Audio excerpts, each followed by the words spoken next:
সেজন্য আপনি যে কোনো দল করতে পারেন, এটা আমার কোনো আপত্তি থাকার কথাই না, কারণ আপনার স্বাধীনতা আছে, আপনি করেন।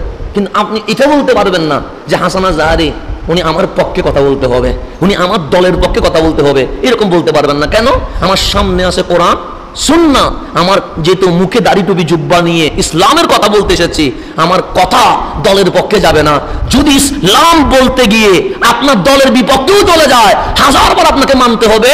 হুজুর দুনিয়ার দালালি করে নয়, হুজুর আল্লাহর রাসূলের গোলামির কথা। নিরাপদ নগরী বানায় দাও, কারণ একটা রাষ্ট্র নিরাপদ হইলে অটোমেটিক দেশের মধ্যে শান্তি কি করে বিরাজ করে। এখানে মারামারি, হানাহানি, ডাকাতি, চুরি, হিংসা এগুলো কিছুই হয় না। তো খলিল যেভাবে মক্কার জন্য দোয়া করেছে, আজকে জুমায় আমরাও তো দোয়া করতে পারি, মালিক খলিল বলেছে মক্কা নগরীকে নিরাপদ করে দাও, আমরা তোমার ঘর মসজিদে বসে বলছি তুমি বাংলাদেশকেও নিরাপদ করে দাও, নিরাপদ করে দাও। সেজন্য অন্যায় হলে আমরা যারা খতিব আছি অবশ্যই অন্যায়ের প্রতিবাদ করতে হবে, এটা অতীত হোক, বর্তমান হোক, ভবিষ্যৎ হোক। সেজন্য এটা আপনার বিপক্ষেও যদি চলে যায়, আপনি এখানে কোনো কমেন্টস করার সুযোগ নাই। কেন?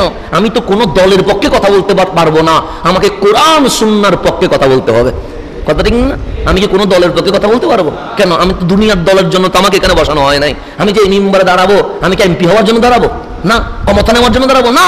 আমি এই মিম্বরে দাঁড়াবো, এই মিম্বর হচ্ছে আমার রহমতুল্লিল আলামিনের মিম্বর, আমার কামলিওয়ালা ইন্তেকাল জাহিরি হায়াতের বিদায়ের শেষ নিঃশ্বাস পর্যন্ত অন্যায়ের বিরুদ্ধে ন্যায়ের পক্ষে অবস্থান করেছিল।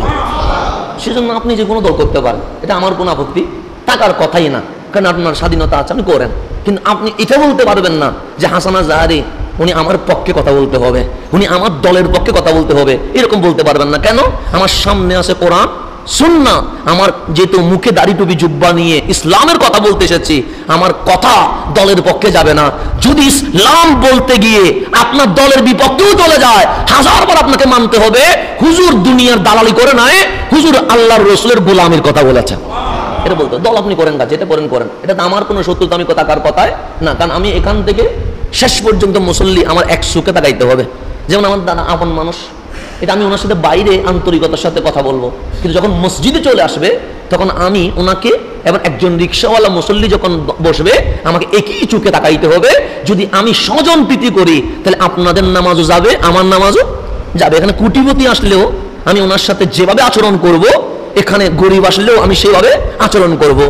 নাই, আমি ডান চোখে একজনকে দেখবো, বাম চোখে আরেকজনকে দেখবো, তাইলে আমি এখানে খতিব হয়ে আসি নাই। আমি আপনাদের মাঝে একজন এমন ব্যক্তি এসেছি যিনি ফিতনা করতে এসেছি, যিনি আপনাদের মাঝে মারামারি বাজাইতে আসছি। সুতরাং আমার কাছে এখন এই যে মিম্বর বসে গেছি, আমার কাছে মসজিদ কমিটি যেমন, আমার কাছে মুসল্লিও তেমন, আমার কাছে সভাপতি মহোদয় যেমন, আমার কাছে শেষ দরজার মুসল্লিও তেমন। কেন? মসজিদে বসে গেছি, নামাজ শেষ, তখন বাইরে গেলাম, আপনার সাথে আমার আত্মীয়তার সম্পর্ক থাকতে পারে, আপনার সাথে আমার বন্ধুত্বের সম্পর্ক থাকতে পারে, আপনার সাথে আমার আন্তরিকতার সম্পর্ক থাকতে পারে, কিন্তু মসজিদে বসা মাত্র আমাকে দুনিয়াটা বের করে দিয়ে একমাত্র আল্লাহ এবং রসুল যেদিকে রাজি আমাকে সেই পথে হাঁটতে হবে। তারপরে আমাদের নামাজ হবে, নাহলে নামাজ হওয়ার কোনো সুযোগ নাই। তো দুনিয়াতে যে দলই করে, কিন্তু আমরা যারা আহলে সুন্নাত ওয়াল জামাতের পতাকাবাহী দাবি করছি, আমরা হকের পথ থেকে বিন্দু মাত্র সরে যাওয়ার কোনো সুযোগ নাই। সেজন্য শুধুমাত্র আহলে সুন্নাত ওয়াল জামাত এটা এমন একটা সংগঠন যেখানে বাবা ছেলেকে ছাড় দেয় না, ছেলে বাবাকে ছাড় দেয় না। সেই জন্য আমাদের সুন্নিদের মধ্যে দেখবেন বক্তব্যে ভুল হলে আমরাই বেশি প্রতিবাদ করি, কিন্তু বাতিল যারা ওদের ভুল হলে ওরা কোনোদিন কিছুই বলে না। কেন? কারণ আমাদের কাজ কাউকে রাজি করা নয়, আমাদের কাজ আল্লাহ এবং রসুলকে রাজি করা। আল্লাহ যেন আমাদেরকে বোঝার তৌফিক নসিব করেন।